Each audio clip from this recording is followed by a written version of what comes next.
ગૌતમ બુદ્ધનું બાળપણનું નામ શું? સિદ્ધાર્થ. ગૌતમ બુદ્ધનો જન્મ ક્યારે થયો? ઈસવીસન પૂર્વે 566. ઓકે. એમની માતાનું નામ? માયાદેવી. ગૌતમ બુદ્ધના પિતાનું નામ? શુદ્ધોધન. શુદ્ધોધન રાજા. ઓકે. એમની પાલક માતા કોણ હતી? ગૌતમી મહાપ્રજાપતિ. એમના ગુરુનું નામ? લાલ કલા. ગૌતમ બુદ્ધના પત્ની?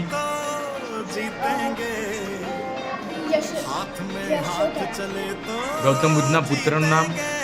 રાહુલ. એમનો પ્રિય ઘોડો કયો? ઓકે.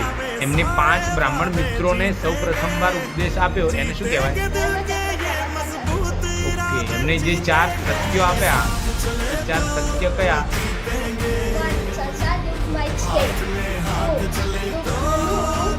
કારણ